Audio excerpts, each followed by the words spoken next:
Desperta as emoções com o BYD Seal. Performance que acelera o entusiasmo. Segurança que inspira confiança. E autonomia que conduz à liberdade. BYD Seal dá razão à emoção. Aproveita as condições especiais.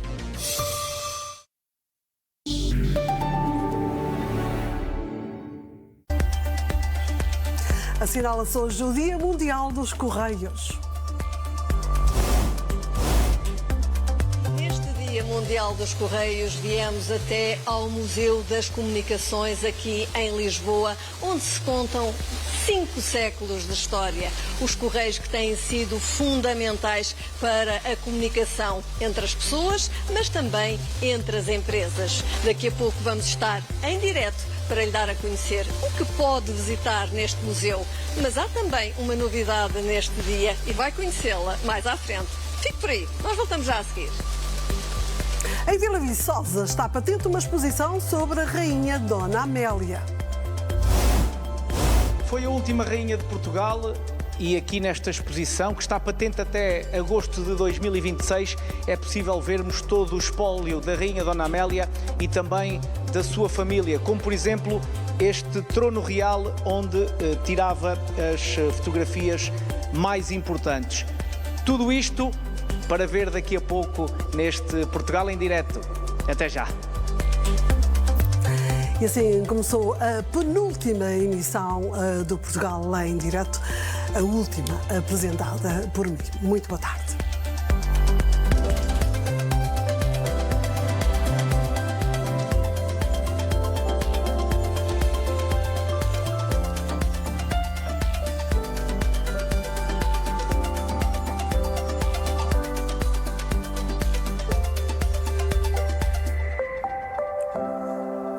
Nunca foram decretadas tantas prisões preventivas de incendiários em Portugal e o ano ainda não chegou ao fim. São alguns dados divulgados esta manhã pela Polícia Judiciária numa conferência sobre incêndios florestais. A época de incêndios ainda não acabou, mas já é possível fazer alguns balanços. E num ano em que o número de ignições estabilizou, há outros números que bateram recordes. Este ano é o ano em que mais detidos preventivamente foram alcançados. Isto é também um trabalho de todos. O conhecimento agregado e o trabalho conjunto das várias forças de segurança e instituições do Estado permitiu à PJ atingir outros recordes. Nós estamos neste momento com 88 detenções, tudo incêndios dolosos, que é a nossa competência legal. Dessas 88 detenções, nós temos 57 indivíduos com medidas privativas de liberdade, que é um número significativo, são na ordem dos 65%, também é um recorde, efetivamente, em toda a nossa história. Este ano já atingimos também um recorde, que é o número de mulheres detidas. Há aqui algo que terá que ser estudado, a percentagem em 88 são 18 mulheres neste momento.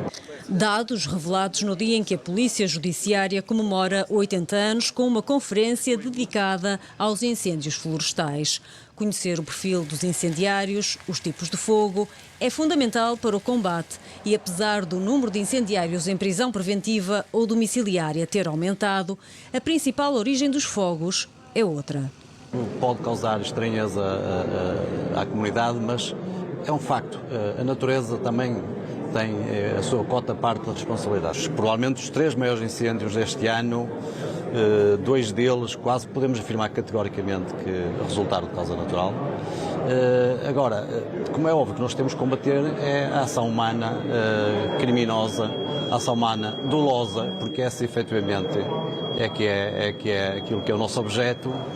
O número de detenções continua a ser maior no norte e centro, onde há mais floresta, mas começa a disseminar-se por outras zonas do país e o combate tem de ser feito por todos. Cada um tem as suas competências, cada um tem o seu saber, cada um tem a sua experiência. Isoladamente, esqueçam que ninguém consegue honrar o compromisso quando chegou à função pública, que é de cumprir a lei e defender os interesses, a percussão do interesse público. Em Coimbra, a PJ vai apresentar os resultados operacionais deste ano e fazer um apanhado da última década no que toca à investigação criminal de incêndios. Mais de 1.250.000 cidadãos estrangeiros viram recusada a entrada em território nacional nos primeiros 6 meses deste ano. Segundo o comunicado da PSP, 314 pessoas foram detidas em aeroportos por fraude documental. 150 pediram proteção internacional. São dados da segurança aeroportuária que a PSP faz, onde mais de 9 milhões de passageiros foram controlados de janeiro a junho.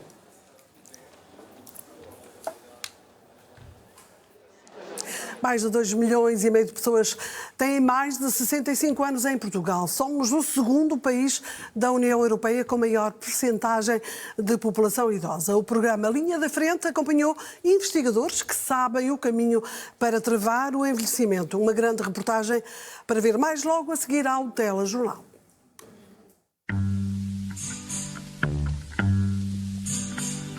Toi et moi, petits amis d'enfance.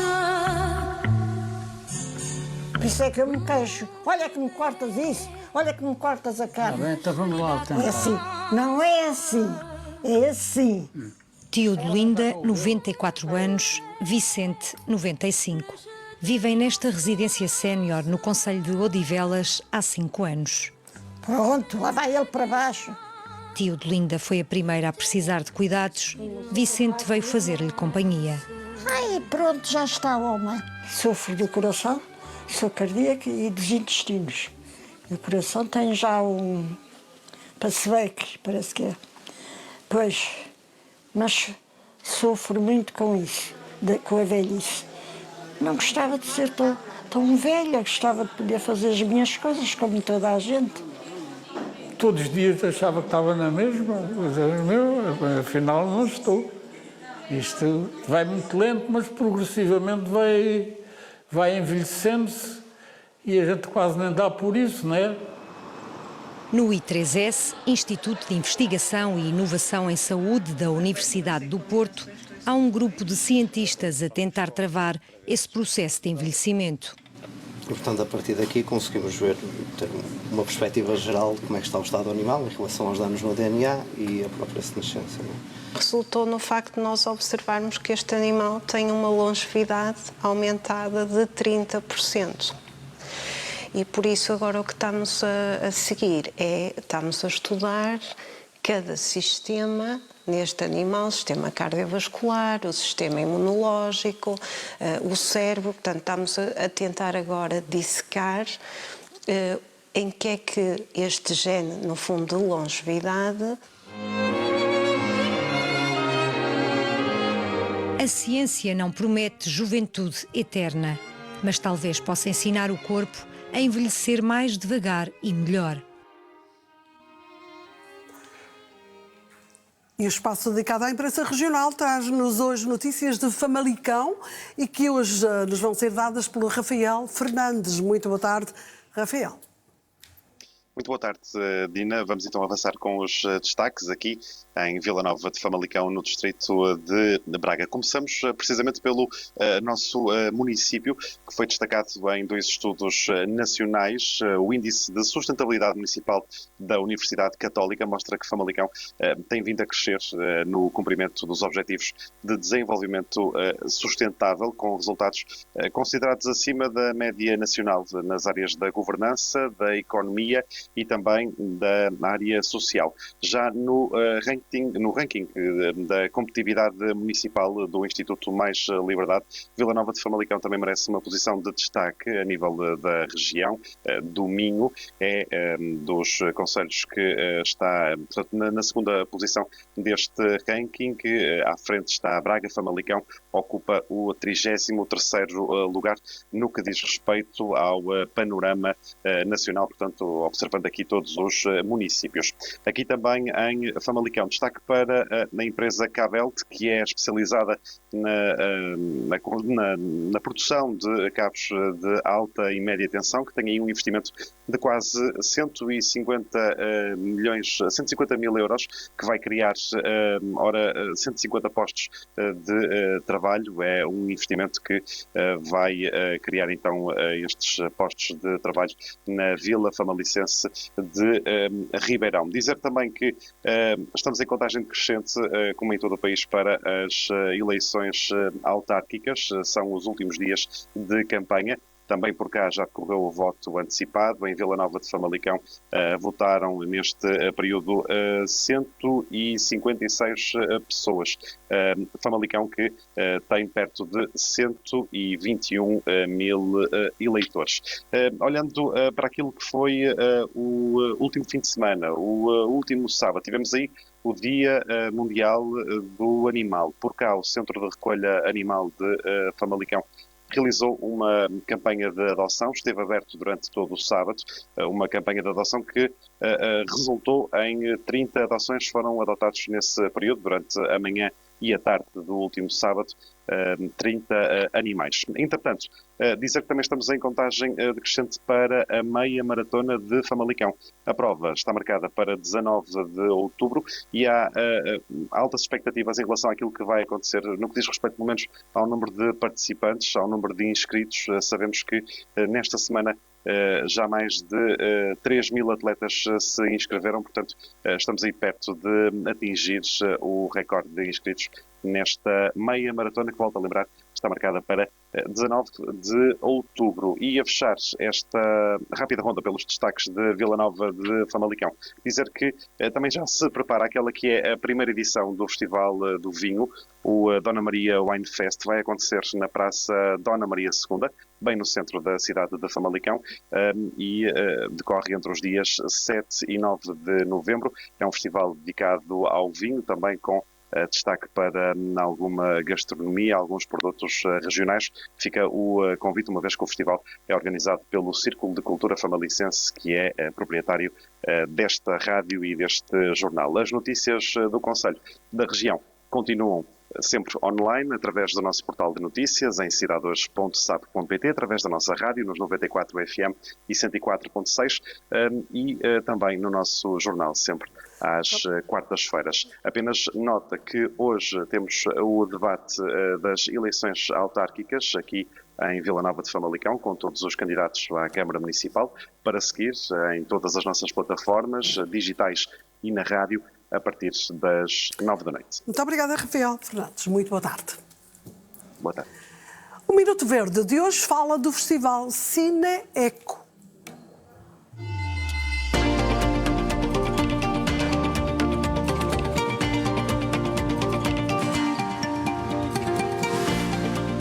Começa amanhã, 10 de outubro, a 31ª edição do Cine Eco, Festival Internacional de Cinema Ambiental da Serra da Estrela, que decorrerá até ao dia 18 em Ceia, sendo de entrada gratuita. E para quem não sabe, o Cine Eco é o único festival de cinema em Portugal dedicado exclusivamente aos temas ambientais e, na verdade, um dos mais antigos do mundo dentro desta temática. A concurso este ano estão 81 longas, médias e curtas-metragens internacionais e também faladas em língua portuguesa, oriundas de 31 países. Um leque cinematográfico diversificado convida a refletir, debater e partilhar conhecimento sobre questões climáticas e ambientais. Em paralelo com a competição cinematográfica em várias categorias, o festival contará também nestes 8 dias com várias atividades, tais como concertos, workshops, exposições, mercados de filmes, entre outros. Conheça os filmes em competição e todo o programa em cineeco.pt.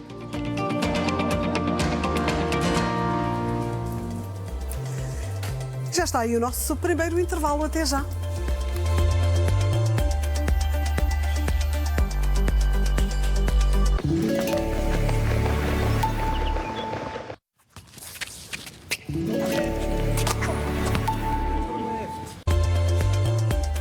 Bem-vindos à segunda parte do Portugal em Direto. 3 em cada 4 crimes reportados à Associação Portuguesa de Apoio à Vitimação de Violência Doméstica. Entre janeiro e agosto cresceu a violência contra menores. A APAV apoiou 14 mil pessoas, mais de metade são mulheres. Há mais telefonemas, mais denúncias e cada vítima pode ter sido alvo de mais do que um crime. Entre janeiro e agosto, a APAV tomou nota de quase 27 mil casos, que vieram das queixas de 14 mil pessoas. O ano passado, em todo o ano de 2024, recebemos 16.600 pedidos, cerca de 16.600 pedidos, ou seja, estamos aqui num número já muito próximo daquilo que conseguimos em todo o ano de 2024, o que nos leva a crer que, de facto, no fim deste ano, em 2025, teremos aqui um crescendo no número de pedidos de ajuda. Mais de metade das situações continuam a ser num contexto de proximidade, dentro de portas e até de 4 paredes. É no seio familiar o principal foco da violência reportada. Só cerca de 2,3% das situações que registamos é que tínhamos aqui uma vítima que não tinha uma relação prévia com a pessoa agressora, ou seja, todas as outras, as vítimas têm, de facto, uma relação, um conhecimento prévio, são amigas, são vizinhas, são familiares das pessoas agressoras. 3 em cada 4 crimes são de violência doméstica e quase 80% das vítimas são mulheres. Seguem-se os conteúdos de abuso sexual de menores e o próprio abuso de crianças, assim como a ameaça, as ofensas à integridade física ou a difamação. A maior parte das situações de violência sexual contra crianças e jovens continua a acontecer dentro de casa. No entanto, não podemos negar o peso das redes sociais e dos contactos online, esta maior vulnerabilidade das crianças, associada também muitas vezes aqui a um maior desconhecimento e também a uma inadequada supervisão, pode gerar aqui situações de risco que podem depois também por si levar a situações de violência. A maioria dos pedidos de apoio registou-se nos concelhos de Lisboa e Faro, seguidos de Braga e Porto. Os alunos do terceiro ciclo e secundário não têm de devolver todos os manuais. Nas disciplinas com provas ou exames nacionais, os alunos do terceiro ciclo e secundário podem ficar com os livros até concluírem a disciplina com sucesso.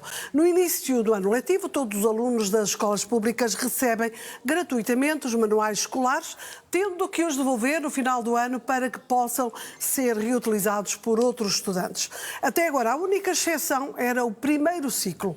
Em setembro deste ano, o Governo aprovou este diploma, tendo já informado as escolas da decisão.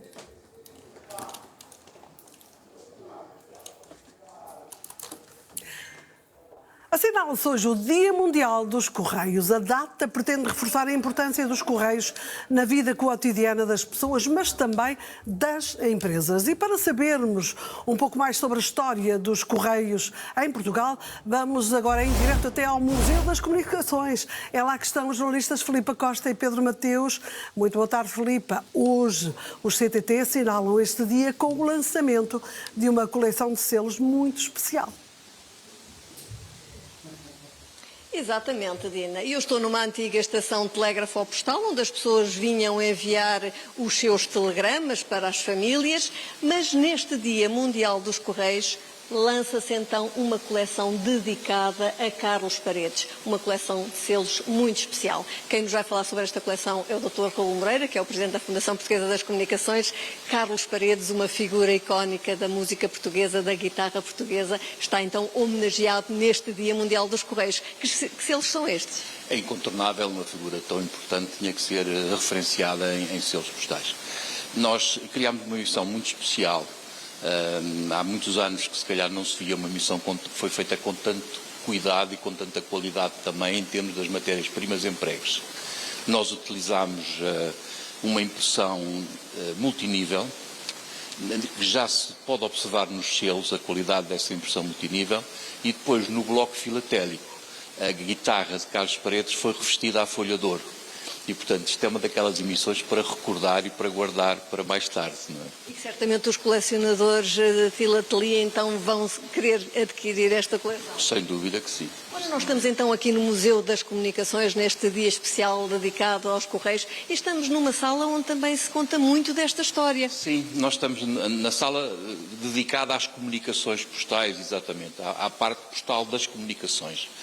Desde a mala posta que surgiu no final do século XVIII, durante 40 ou 50 anos fez o seu trajeto até chegar o comboio, não é? Que a ultrapassou em termos de qualidade e de velocidade, mas temos também as antigas estações de correio. Esta que está atrás de nós, onde foi filmada, é uma estação do século XVIII, Temos a do Estado Novo, temos uma estação moderna também, temos a velha ambulância postal que, a partir da segunda metade do século XX, começou a transportar correio que era tratado a bordo no percurso de Lisboa para o Porto.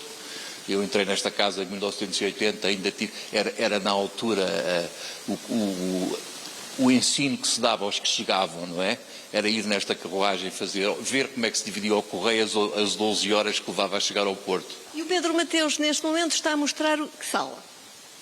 Nós estamos agora a passar para uma sala que tem a ver com a importância das comunicações postais em tempo de guerra, na altura de conflitos.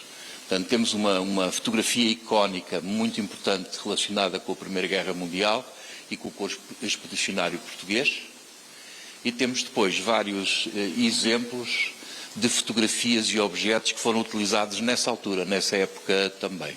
Os correios têm sido sempre fundamentais para a comunicação entre as pessoas, mas também entre as empresas, para o desenvolvimento socioeconómico dos países. Ainda hoje, porque o nosso negócio é o negócio da proximidade. Nós estamos onde estamos as pessoas e as pessoas precisam de nós. Num mundo como hoje, em que praticamente as pessoas se consideram, sobretudo em Portugal e nos países mais desenvolvidos, como perfeitamente ligadas online, não é? É estranho compreendermos que mais de 1/3 das pessoas do mundo, informação das Nações Unidas, está offline. E quase metade das empresas do mundo estão offline também. Dessa forma, a loja do CTT, a loja dos Correios, a antiga estação postal, é o ponto de encontro dessa gente com a modernidade. Como é que vê esta comunicação de hoje em dia, em que toda a gente comunica via e-mail? Os selos passarão apenas a ser para colecionadores e vão deixar de circular, uma vez que cada vez se escreve menos? Cada vez se escreve menos, mas uma carta não se apaga.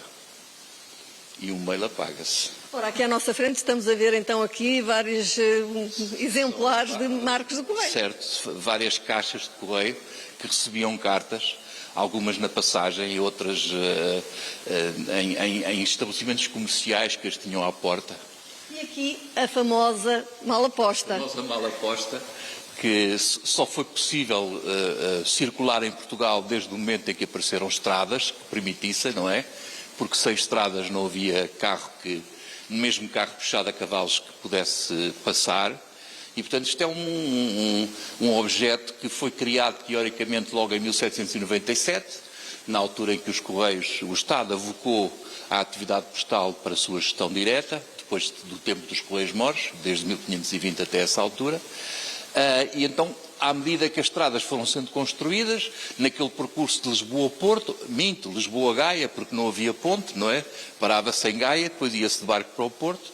O que é certo é que estas carruagens começaram a circular e fizeram, durante um período de 60, 70 anos, prestaram muito bom serviço. E é aqui uma história longa de 5 séculos de comunicações em Portugal que o vosso museu conta. É verdade. É um museu especializado nesta área das comunicações, não só comunicações postais, embora hoje seja o dia do correio, é normal que lhe demos a importância que tem, mas também todo o tipo de comunicações. A empresa-mãe, na altura, antes da divisão das especialidades, se quiser assim, Marconi, CTT-TLP, da Anglo-Portuguese Telephone Company, que foi o início da atividade em Portugal telefónica, até depois à questão da PT, que fazia parte da empresa comum CTT, Correios e Telecomunicações de Portugal, e que separou-se em 1981, separaram-se os TLPs, em 1992 separou-se a PT, e todo esse espólio destas empresas antigas, a mais antiga de todas, como é evidente, é o Correio, o Serviço Postal, está aqui guardado. Nós temos 3 funções. A primeira, talvez a mais importante, é guardar, preservar. A segunda é investigar e a terceira é mostrar. E é isso mesmo que nós estamos a fazer. Muito obrigada por esta pequena visita guiada que estamos a fazer aqui ao Museu das Comunicações, um museu onde se conta então 5 séculos de história. Nós vamos continuar por aqui. Na nossa próxima intervenção vamos continuar a mostrar-lhe o que é este museu. Muito obrigada, Filipe. Então, até já. Uma A equipa de cientistas do Instituto de Investigação e Inovação em Saúde da Universidade do Porto fez uma descoberta que pode ter impacto significativo no atraso e tratamento da doença de Alzheimer. O estudo já foi publicado na revista Redox Biology e os próximos passos já estão definidos. Podem mesmo ser empregados a outras doenças neurológicas. A doença esvazia o cérebro de rostos e acontecimentos. Perdem-se capacidades, o olhar fica preso no vazio. A prevalência de Alzheimer tem vindo a aumentar e a tendência é para continuar. Vai ser verdadeiramente pandémico, é o que eu acho. Portanto, nós temos, por exemplo, Portugal tem uma das populações mais idosas da Europa e a quantidade de pessoas com Alzheimer vai aumentar muito.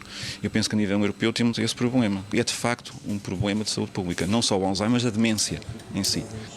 Há pouco a fazer para impedir a doença e já se sabe que a vitamina C tem um papel fundamental para evitar o desenvolvimento de Alzheimer. Temos aqui nesse roxinho o transportador de vitamina C e fica aqui mesmo nas bordas da célula, que é para fazer a função da vitamina C entrar na célula.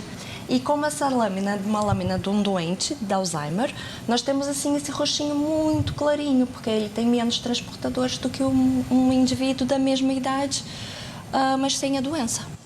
Uma equipa de cientistas do Instituto de Investigação e Inovação em Saúde da Universidade do Porto fez uma descoberta que pode ser determinante para impedir a progressão da doença e até atrasar o aparecimento.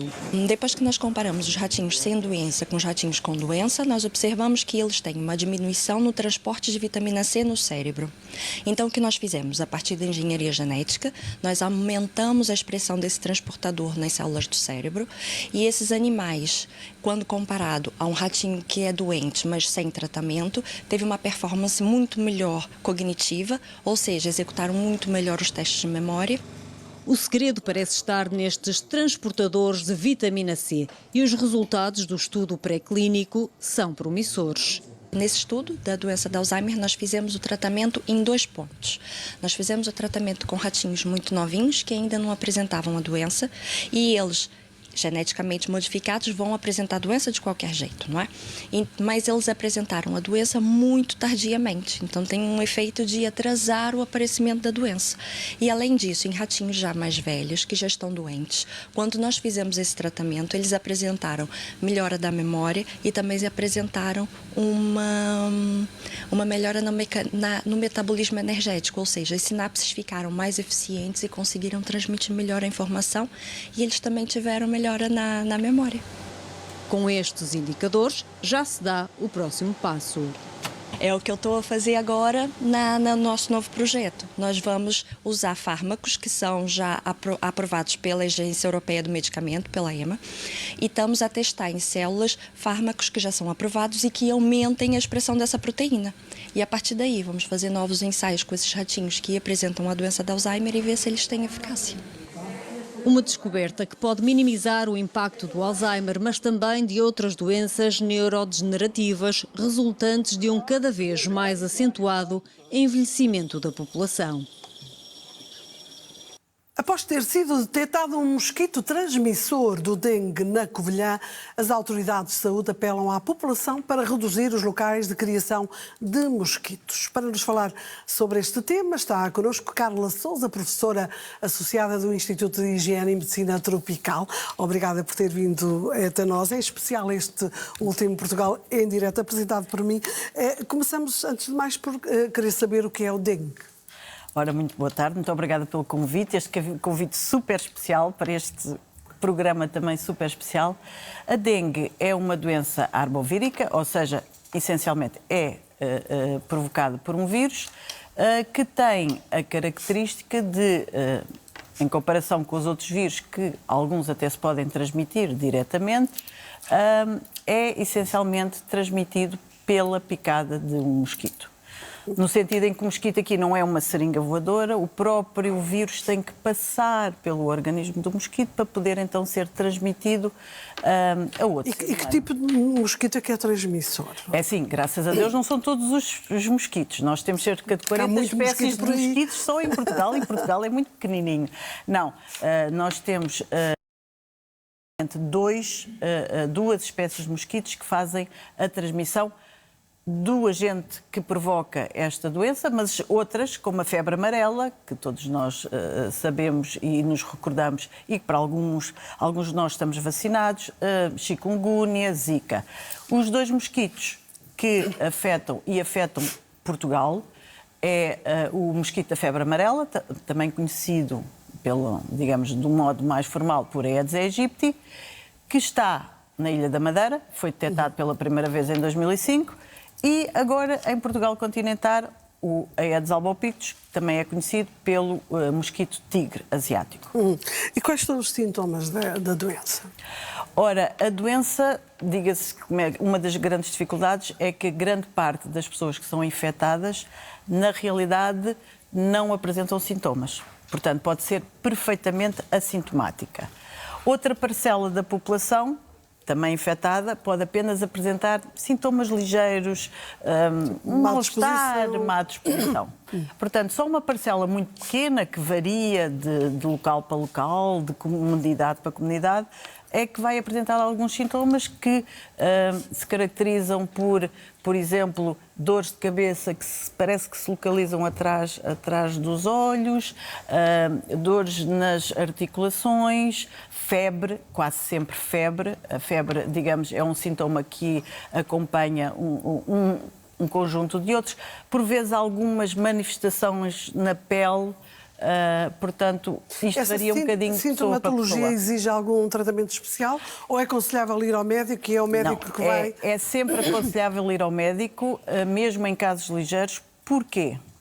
Porque se uma pessoa está infectada e tem sintomas, se for picada por uma destas duas espécies de mosquito, depende se estiver na Ilha da Madeira ou em Portugal continental, o mosquito vai se infectar e então, passado um certo período de tempo, ao picar de novo, vai transmitir a infecção. Portanto, a pessoa tem que sempre que ir ao médico, que é para o caso ser notificado, e depois há uma cascata de ações que são implementadas, porque se a pessoa viver no mesmo local onde existe um mosquito, então há a possibilidade de outras pessoas serem infectadas.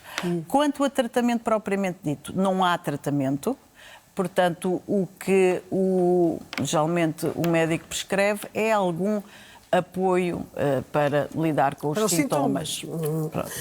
O facto de ter sido detectado numa região quer dizer que outras regiões podem também estar afetadas. Exatamente. É assim, o mosquito foi detectado pela primeira vez em duas localizações completamente distintas, em Penafiel, no norte, e no Algarve, em 2017. Desde então, e porque nós somos os transportadores desse mosquito, o mosquito entra facilmente no carro, vem do Algarve para qualquer outra localização ou por aí afora, ele tem-se vindo a dispersar. Agora, o que é que nós podemos fazer? O que nós podemos fazer é, digamos, ajudar as autoridades a saber exatamente onde é que ele está. Este mosquito é muito... Como é que ele é detectado? Muito fácil. Ele é detectado porque, geralmente, ele pica ferozmente as pessoas. E, se as pessoas forem picadas, podem aceder a um projeto de ciência cidadã do Instituto de Geomedicina Tropical, tirar uma fotografia ao mosquito, enviar-nos, e se quiserem deixar um contacto, nós entramos em contacto com a pessoa e dizemos, olha, este mosquito é este, é aquele, pode ter estas atitudes preventivas, pode ter outras consoante as espécies de mosquitos, porque eles não são todos iguais, não têm hábitos todos iguais. E digamos que hoje em dia há mais condições que favorecem a multiplicação Digamos que as alterações climáticas tornam regiões que até certa altura não eram muito adequadas ao desenvolvimento do mosquito, podem agora passar a ser. Tal como existem outras que possam ter sido no passado adequadas, podem deixá-lo de ser. Portanto, há sempre uma dinâmica. Agora, o nosso país, e nós temos feito vários estudos sobre isso, tem a capacidade climática, tem a adequabilidade climática para manter este mosquito em todo o seu território, com exceção talvez ali do pico da Serra da Estrela. E qual é a melhor maneira de evitarmos estas picadelas? Olha, há duas maneiras que nós podemos ajudar as autoridades de saúde que têm que lidar com isto, as autoridades de saúde e as municipalidades, que é, primeiro, fazer saber onde é que ele está. aceder à plataforma Mosquito Web, reportar a presença. Depois, há outra coisa que toda a comunidade pode fazer. Este mosquito vive em grande intimidade connosco. Claro que no espaço público as autoridades intervêm, mas ele vive no espaço privado. Estou a falar de varandas, jardins, qualquer sítio onde nós tenhamos um recipiente que pode ser mais pequenininho que este copo d'água e que mantenha água durante 5 a 7 dias. Portanto, o que é que devemos fazer? Devemos eliminar qualquer tipo de recipiente, uma latinha, o bebedouro do animal, o pratinho que está debaixo do vaso, que mantenha água durante um período de 5 a 7 dias. E depois, se a pessoa se realmente sentir muito picada, este mosquito pica essencialmente no exterior e durante o dia. Aí a única maneira de evitar as picadas é essencialmente usar repelente, que pode aplicar na roupa e também nas zonas expostas. Muito obrigada, professora Carla Eu é que Sousa. agradeço. Obrigada. O último construtor de botes baleeiros nos Açores é a figura central do documentário Mestre do Mar. Foi produzido pela empresa marítima turística Futurismo, no âmbito de um projeto que pretende revitalizar o património marítimo da região. Tudo começou com a construção de 2 botes baleeiros e a paixão de Ruben Rodrigues pela baleação. Reminiscências do passado, de criança, quando na cidade da Horta, no Porto, assistíamos à chegada das lanchas da baleia, dos botes, e isso impressionou-me muito e foi sempre um desejo nosso de tentar construir um bote baleeiro. E achamos que devemos dar esse contributo à comunidade e os botes baleeiros têm essa função de poderem ser o elo de ligação a um passado que gostaríamos que fosse reabilitado, que viesse ao de cima da memória, que está muito esquecido, foi muito maltratado. Aliou-se, por isso, ao último construtor de botes baleeiros açorianos, o mestre João Tavares, uma referência que aos 78 anos mantém viva a tradição. Eu principiei a mexer em botes em 98, fiz o primeiro Bela Vista para ir para a América. E eu depois fui à América fazer 2, um em 99, outro em 2000. E vim para cá para fazer esses botes todos. Já estou com o total de 30 botes feitos. E incontáveis reparações. Nasceu assim a ideia de gravar o processo e preservar a memória da baleação nos Açores. O documentário Mestre do Mar depressa ganhou vida com a família Tavares. Derivamos da fiel reposição da construção peça a peça, que temos isso também, mas derivamos para um documentário que fosse um pouco mais humano e transmitisse a vivência, alguns aspectos da vivência do construtor e da família, que também envolve a família. Mestre do Mar transforma-se assim em homenagem também. A produção foi financiada exclusivamente pela Futurismo, sem qualquer apoio público, e vai agora percorrer o mundo. O documentário já foi premiado na Art and Tour, temos um outro prémio também que vamos receber e vai estar em exibição nos aviões da TAP de longo curso, o que é a tal possibilidade de levar mais longe alguma mensagem dos Açores. Perpetuar um saber centenário em vias de se perder. O documentário foi gravado ao longo de vários meses na Ilha do Pico, com realização de Álvaro Palácios.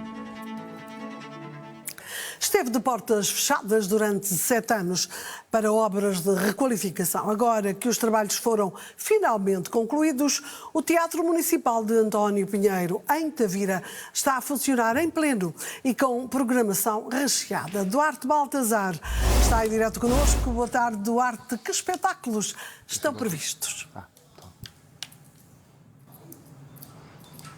Olá, muito boa tarde, Dina. Estamos a falar de uma variedade enorme de artes, teatro, dança, música, humor também, mas nada melhor do que perguntar a quem conhece melhor a programação, José Barradas. Alguns dos espetáculos estão inclusivamente esgotados, não é? É verdade, é verdade. Muito boa tarde a todos. Antes de mais, um beijinho para a Dina, que durante estes anos todos foi nossa companhia assídua nas nossas casas. Um beijinho.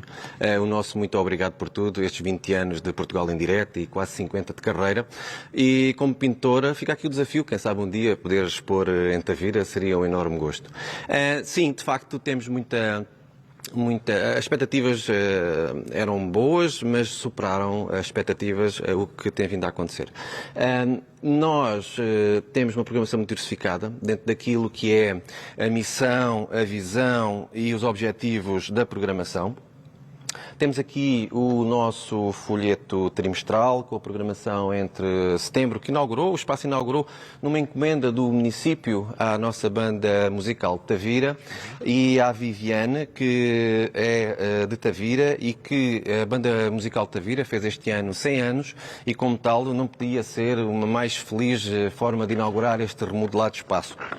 Dizer que este espaço é de 24 de outubro de 1917 e nessa altura António Pinheiro subiu ao palco para apresentar uma peça com mais 2 atores. António Pinheiro, que aliás dá nome e mantém o nome deste equipamento agora remodelado. Em 1917, 24 de outubro, Teatro Popular. Depois, em 1942, antecipando-se já o fim da sua carreira numa justa homenagem, o Teatro Popular passou para Teatro António Pinheiro. Em 1964, este equipamento foi vendido a uma empresa privada que o adquiriu e em 1968 ele reabre com o nome Cineteatro António Pinheiro. Mas agora tem um nome diferente. E agora tem um nome diferente, porque em 2001 a autarquia adquiriu o espaço, que era privado, passou a ser municipal. Ora, sendo municipal, sendo todos os tavirenses, sendo da cidade, ele agora reabriu, mantendo esta justa homenagem ao António Pinheiro, que Eugénia Vascos, nas biografias do teatro português, não podia deixar de mencionar. E tem um volume só sobre António Pinheiro, dada a sua importância não apenas localmente, mas a nível nacional e internacional, porque ele, nos anos 20, também participou em inúmeras peças além do Oceano Atlântico, especialmente no Brasil. E, portanto, em 2018 iniciámos esta obra, demorada, como é óbvio. Tivemos aqui pelo meio todo um conjunto de acontecimentos, tivemos a pandemia, além da pandemia tivemos uma guerra. Tudo isso atrasou naturalmente a reabilitação do espaço. Atrasou muito os trabalhos e dizer que isto é um investimento de cerca de quase 9 milhões de euros do município de Tavira, 50% deles financiados por fundos comunitários, nomeadamente o programa Jéssica para reabilitação. Eu costumo dizer que nesta fase é a fase R. É reerguer o espaço, reabilitar o espaço. Além disso, recuperar os hábitos culturais, reviver memórias, restabelecer cumplicidades, e a programação espelha um bocadinho isso. E é com enorme satisfação que nós, aqui no município de Tavira, nesta gestão que é municipal, temos um gosto enorme, uma emoção enorme de ter os espetáculos quase todos esgotados. Muito sinteticamente, porque não é possível se calhar mencionar todos. Que espetáculos é que destaca? É difícil porque aqui temos uma grande diversidade para chegar a todos os públicos e tocar um bocadinho todas as artes. E isso é extremamente importante, aproveitando também os protocolos que temos estabelecidos, nomeadamente com o Teatro Nacional Dona Maria II, nomeadamente com a Companhia Nacional Bailado, com o Teatro Nacional de São João, com a Fundação Carlos Gulbenkian e muitos outros. Portanto, é uma programação recheada, muito diversificada, e estamos muito felizes e emocionados com a reação do público. Já vendemos milhares e milhares de bilhetes. E este espaço que sempre esteve na vida dos tavirenses ganha uma nova centralidade também na cidade, e isso para nós é uma satisfação enorme. Eu aconselho todos a visitarem o nosso site na internet, Teatro Municipal António Pinheiro, bem como o Facebook, e dizer que para o primeiro semestre do próximo ano vamos ter uma programação também, já está definida. Vamos ter, por exemplo, um espetáculo que na Culturgest já esgotou 6 sessões e terá lugar em janeiro, a Catarina e a Beleza de Matar Fascistas, do Tiago Rodrigues, do Festival de Avignon. Portanto, acompanhem-nos nas nossas redes sociais e deixo o convite e um beijinho grande à Dina. Muito obrigado, José Barradas. Fica então feita aqui a síntese possível daqueles que são os destaques das pessoas que subiram a esse palco. Outras haverá, a atriz e humorista Inês Aires Pereira, a atriz Margarida Villanova, com um monólogo que tem levado também a outros espaços do país, os Capitão Fausto, e agora que já falámos de programação, vamos falar do espaço, porque afinal de contas ele foi reabilitado e abriu no passado dia 27 de setembro, com o arquiteto, com a pessoa que, enfim, com o homem que está por detrás da obra. E que obra é esta, Rubén? É uma obra, é um equipamento cultural, não é? É sempre um desafio projetar um equipamento cultural. Depois da explicação tão bem dada do Dr. José Barradas, fica difícil, de facto, continuar, mas... Mas foi um trabalho complicado, isto é, tendo em conta o estado em que estava o antigo edifício. O edifício não estava num estado assim tão degradado, até porque o financiamento da Jéssica dizia que bem mais de metade do edifício se tinha que manter. O exercício foi tentar adaptar um edifício que estava projetado, não estava pensado para a época dourada do Cinemascope, não é? Na realidade ele era um cinema, era muito 1917, mais. Antes dos anos 20. Neste caso os anos 60, ele era neste caso os 60. O edifício... O edifício é secular, não é? Vende de 1912, 17 e depois é profundamente reformulado em 68 e fica preparado para o Cinemascope. Pronto, e nós tínhamos que torná-lo mais teatro do que cinema, não é? Ou neste caso ele ficou também com a valência de cinema. Pronto, mais de 50% ficou onde está, ou seja, há elementos estruturais que tiveram que ficar, as paredes exteriores ficaram. A grande descoberta do novo edifício é, de facto, a sua caixa de palco, não é? Com a teia e a urdidura que complementa para poder se realizar o teatro, a dança clássica, a ópera e toda a programação que estava no programa do edifício à data em que nós começámos a concebê-lo. O projeto já remonta a 2013, não é? O início da obra 2018. Muito obrigado, Rubén. Temos mesmo de terminar. Está feito o apontamento sobre a programação, também sobre, enfim, as especificidades da reabilitação deste edifício, que tem, enfim, o seu esqueleto original é de 1917, mas já passou por várias fases, por vários nomes também, como podemos ter a oportunidade de saber através do José Barradas. Portanto, trata-se de um novo ciclo que em Tavira todos esperam que corra bem. E por falar em novos ciclos, Dina, para além deste convite, fica também a mensagem, eu falo por todos os elementos da delegação de Faro. Espero que o início deste novo ciclo para ti seja o melhor possível. Foi um prazer trabalhar contigo. Muito obrigada, Duarte Baltazar. Esperemos que sim. Obrigada também pela vossa prestação aí de Faro neste Portugal em direto. Obrigada. E agora? Hoje, excepcionalmente, vamos ter as previsões do estado do tempo para amanhã com o meteorologista Pedro Reis Vieira. Boa tarde. Amanhã vamos ter um dia com o céu a apresentar-se pouco nublado ou mesmo limpo e haverá um aumento de temperatura, em especial nas regiões do litoral. Ele já ocorreu durante o dia de hoje e amanhã vai se acentuar nestas regiões do litoral. Mas vamos passar aqui uma carta de prognóstico válida para amanhã às 12 horas para vos explicar toda esta situação e o que é que irá acontecer. Então, sobre o arquipélago dos Açores, o que condiciona é um sistema frontal que continua por lá. Ele está associado àquela depressão bastante cavada que está a norte e por isso com um tempo agravoso.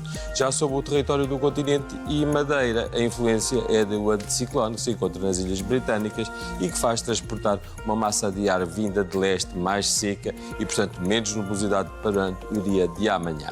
Vamos passar então à região norte, onde vamos ter um dia com o céu a apresentar-se pouco nublado ou limpo.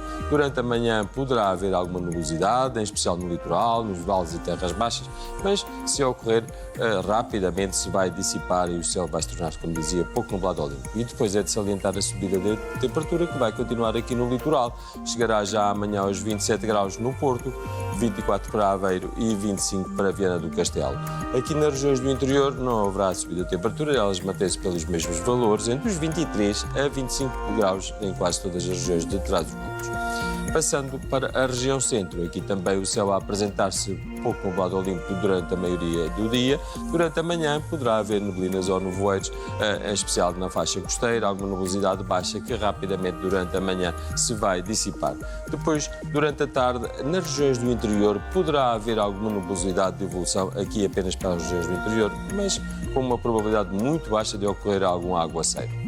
Passando para a região sul, aqui vamos ter um dia com o céu a apresentar-se também pouco nublado ou limpo, alguma nubosidade também na faixa costeira e também ali no Sotavento Algarvio durante a manhã, mas rapidamente também vai desaparecer, o céu vai se tornar pouco nublado ou limpo e aqui depois, junto das regiões de Sotavento e junto aqui da fronteira com a Espanha, da parte da tarde haverá alguma nubosidade de evolução a prometer algum aguaceiro, mas que é muito pouco provável. As temperaturas continuam a subir, aqui no Alentejo chegam até aos 30 graus, Faro com 25 e na costa ocidental a variar entre os 25 de Sagres e os 31 de Setúbal.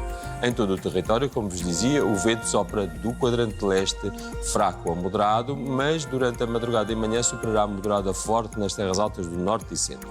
Na costa ocidental, agitação marítima de noroeste com 1 a 2 metros. Na costa sul do Algarve, agitação marítima fraca vinda do sul, inferior a 1 metro. Temperatura da água do mar entre os 19 e os 20 graus mais próximos de Espanha.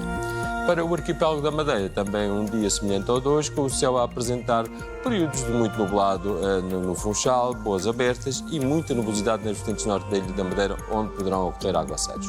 Vento a soprar do nordeste moderado e a agitação marítima é do norte até 2 metros. Temperatura da água do mar 24 graus, máxima para o Funchal 25 graus. Passando ao arquipélago dos Açores, com um tempo mais gravoso por lá, o céu apresenta-se em geral muito nublado, o vento sopra de sudoeste moderado a forte e temos períodos de chuva ou aguaceiros que pontualmente podem ser fortes e podem ser acompanhados por vezes por alguma trovoada. Temperatura máxima prevista para Ponta Delgada 23 graus Celsius de máxima, a agitação marítima vem de oeste, chega até 2 metros e a temperatura da água do mar é de 22 graus Celsius. Esta é a previsão. Tenham uma boa tarde. E hoje, excepcionalmente, temos a meteorologia mais cedo porque o final fica reservado à minha despedida deste programa. Não perca depois do segundo intervalo. Hoje conto consigo mais do que nunca e desse lado. Até já. 3, 2, 1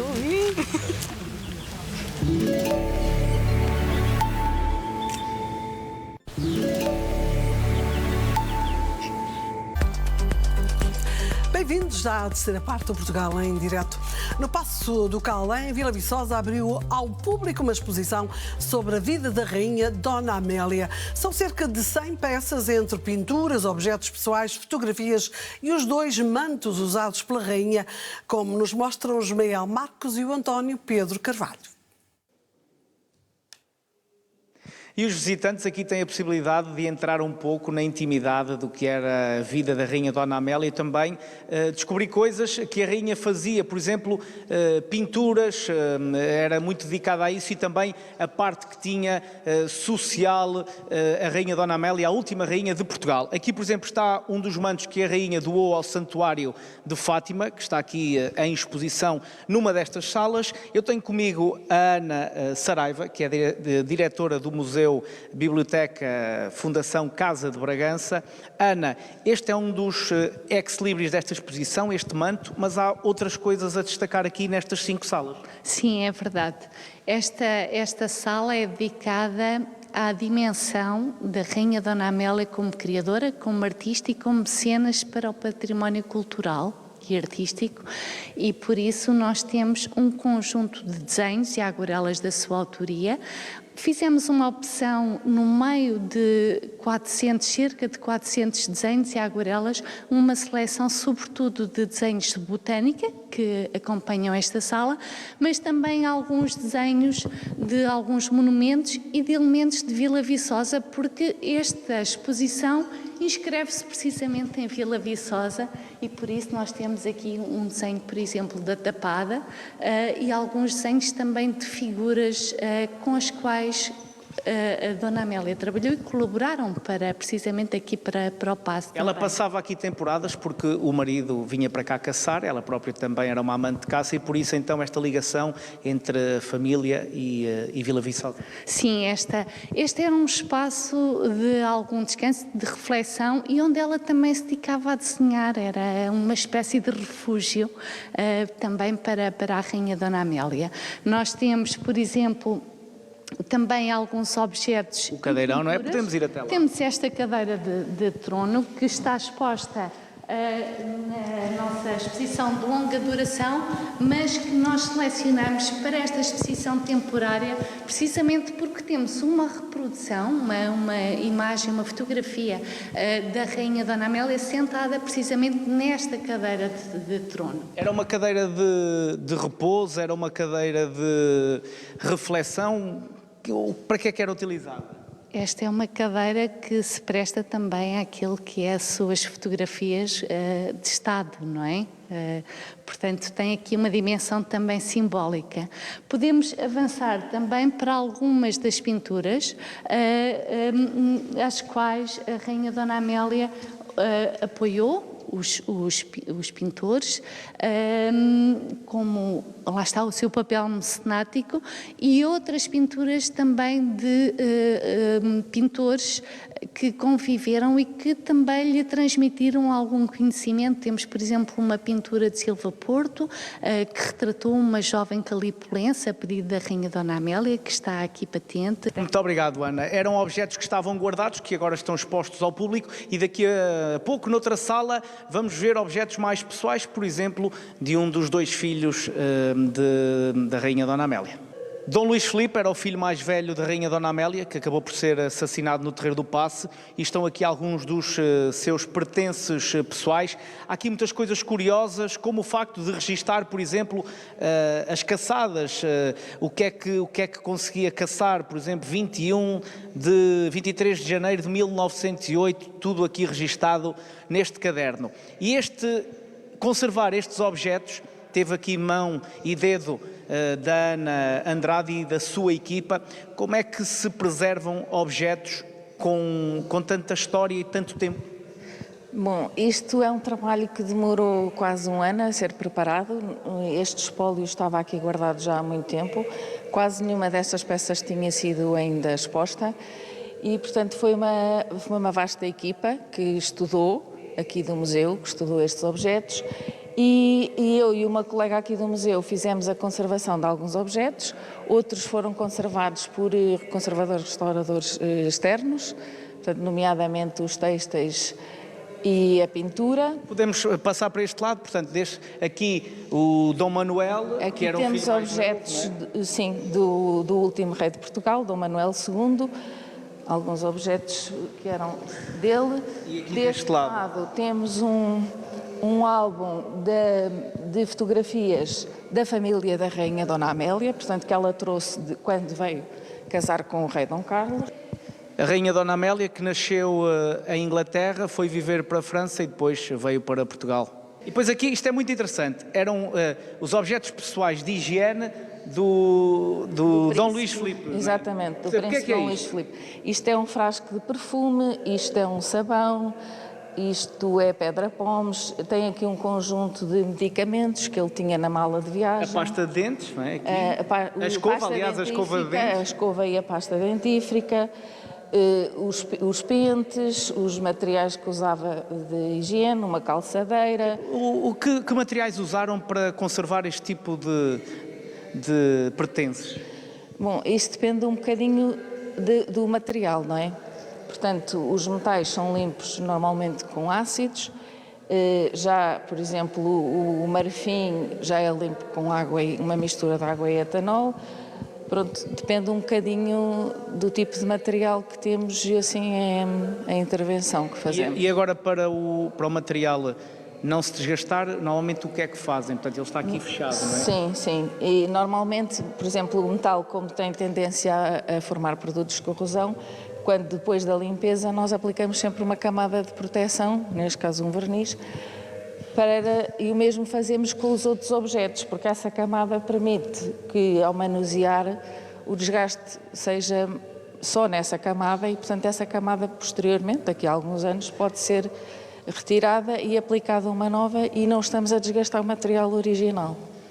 Obrigado, Ana. Portanto, aqui uma viagem pela história nesta exposição que está aqui patente em Vila Viçosa até ao próximo ano, até ao final de agosto de 2026, de terça à tarde até domingo. O bilhete custa 2,5 € e é uma oportunidade única de se ver e revisitar ao perto a história da Rainha Dona Amélia e também da sua família. Afinal de contas, foi a última rainha de Portugal. E regressamos ao Museu das Comunicações em Lisboa, que assinala hoje o Dia Mundial dos Correios. É lá que continuam os jornalistas Filipe Costa e Pedro Mateus.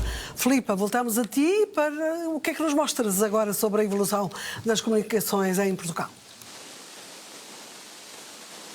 Dina, neste momento estamos na zona das telecomunicações, a comunicação foi evoluindo muito ao longo dos tempos e estamos na zona dos telexes que foram tão úteis a nós, jornalistas, que recebíamos em primeira mão as notícias das agências noticiosas, mas vamos saber mais com a Marta Cruz Machado, que é a diretora do Museu das Comunicações. Marta, então, esta evolução das comunicações que se mostra aqui nesta zona.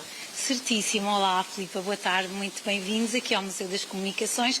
Estamos então aqui na área das telecomunicações. Começamos, no fundo, a contar aqui a história das telecomunicações, iniciando ali na zona dos telégrafos, não é? Que, no fundo, foram bastante importantes aqui para as comunicações. Vamos evoluindo, temos também uma zona de rádio, temos também aqui, como referiu e muito bem, a zona dos telexes, temos também uma zona de televisão, temos também toda a evolução dos computadores, não é? Que foram também evoluindo de uma forma muito significativa até aquilo que conhecemos hoje. Começámos na criptografia e avançamos depois então para aquilo que é a realidade de hoje. E o Pedro Mateus neste momento está então aqui a mostrar toda esta zona, onde também o controle de tráfego aéreo está em destaque. É verdade, exatamente. Estamos aqui na zona de radionavegação aérea, portanto, no fundo também mostramos aqui um bocadinho como é que é feita esta parte do controle aéreo. São comunicações muito importantes e essenciais também nos dias de hoje, portanto acaba por ser também a forma de nós mostrarmos aqui um bocadinho desta forma de comunicação que é também tão relevante e tão atual e acaba por ser também uma maneira de nós demonstrarmos aqui como é que todo o controle, através destes monitores que estamos aqui agora a ver, temos também aqui este painel onde conseguimos ver as torres de controlo, as rives, toda uma série de informação que o visitante pode, aqui através deste ecrã, ele próprio ir carregando e, no fundo, ir selecionando aqui as várias opções e ir conhecendo um bocadinho mais, no fundo, da informação do que é que existe, como é que é feito aqui o controle, etc. Portanto, acabamos também por conhecer aqui um pouquinho melhor esta realidade. Portanto, quem vier aqui ao museu, como é que pode fazê-lo? O museu está aberto quando? O museu está aberto de segunda à sexta-feira, das 10 às 18 e também ao sábado, das 14 às 18. Vai haver aqui um conjunto de atividades para comemorar este Dia Mundial dos Correios. Exatamente, nós temos sempre muitas atividades a decorrer, para as escolas, para as famílias. Ao sábado, essencialmente, temos muitas atividades com as famílias, temos também festas de aniversário, atividades para bebés e temos agora em especial este mês o Labirinto dos Correios, que eu tenho aqui um exemplozinho para mostrar, que é uma atividade também muito gira para fazer em família e que ao sábado é gratuito e, portanto, podem vir aqui ao museu e beneficiar, no fundo, usufruir desta atividade aqui dedicada aos Correios, uma vez que hoje se celebra este dia. Marta, muito obrigada por nos ter recebido aqui neste Museu das Comunicações, um Museu das Comunicações que, como não podia deixar de ser, também dedica uma parte muito importante à televisão. E aqui mesmo ao lado está a câmara que filmou a Rainha Isabel II quando veio a Portugal em 1957, uma câmara que estava posicionada na Praça dos Restauradores. E aqui, ao meu lado, aqui por trás de mim, está então um dos estúdios da RTP. Dina, um dos estúdios que certamente te diz muito. Ao longo de 47 anos fizeste muitas emissões de televisão. Todos nós temos a agradecer toda esta tua missão fantástica que fizeste ao longo deste tempo. Foi um prazer enorme trabalhar contigo. Em nome de todos os colegas da RTP e também aqui do Pedro Mateus que me acompanha, neste Dia Mundial dos Correios, mereces receber este postal. É para ti. Felicidades, Dina. Tudo de bom.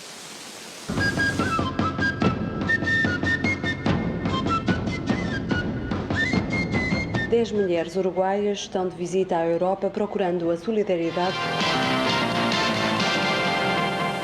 Boa noite. Milhares de pessoas acolheram hoje em Lisboa a Rainha Isabel II de Inglaterra. O que é que vai mudar a final? Atenção, Carlos Fino.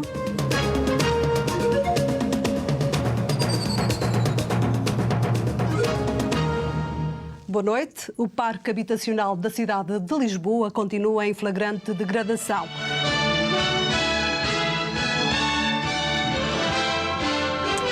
Uma equipe equipa de mergulhadores portugueses vai tentar descobrir a localização do Banco do Ampere.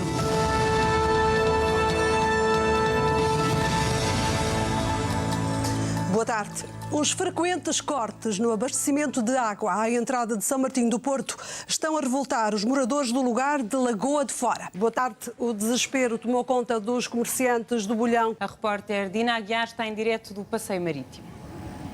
Como deves calcular, nós não tivemos tempo de fazer uma sondagem junto da população. Uma ideia para cantar, um beijo para a Andreia, outro para a Dina Aguiar.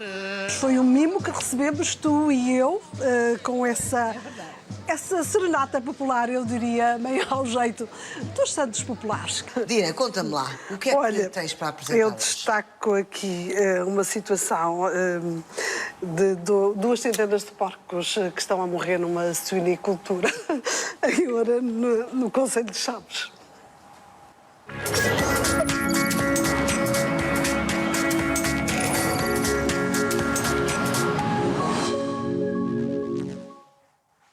Boa tarde. Profissionais das empresas de diversão tiveram de ser barradas pela polícia esta manhã.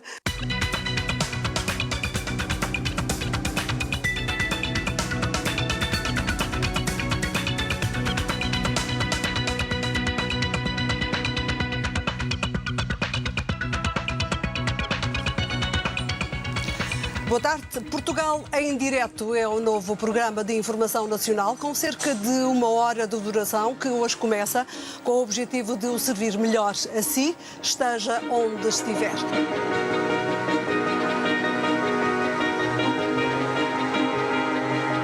Boa tarde.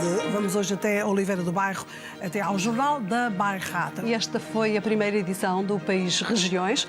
Uma boa noite e um bom fim de semana. Foi País Regiões, uma boa noite de fim de ano e um excelente 1998. E foi Portugal em Direto. Obrigada por nos dar o privilégio da sua companhia. Agarre sempre o lado mais positivo da sua vida para que tudo lhe possa parecer mais fácil. Fique bem. Até amanhã, se Deus quiser.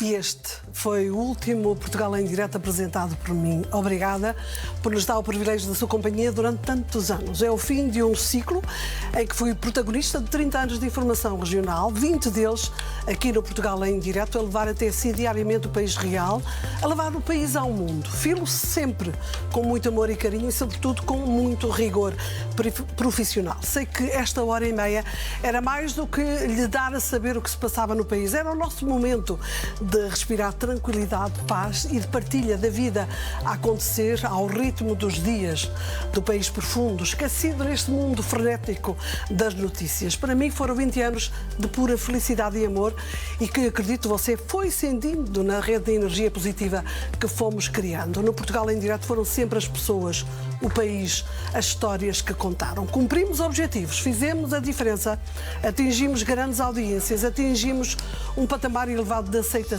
Fizemos história e deixamos uma marca na RTP. O desafio que fica ao programa que nos sucede é ultrapassar a excelência que atingimos para que fique justificado o fim do Portugal em Direto. Agradeço todo o carinho e reconhecimento. Obrigada a todos os colegas jornalistas, nomeadamente dos centros regionais e equipas técnicas, que ao longo destes 20 anos foram entrando e saindo deste projeto informativo de cariz regional, em especial aos últimos coordenadores, a Filipa Costa e o Fernando Mirava. Mais do que eles foram, mais do que eu, aliás, eles foram o segredo do sucesso do programa. Hoje é um dia difícil, não só para mim, mas para muitos de vós também será.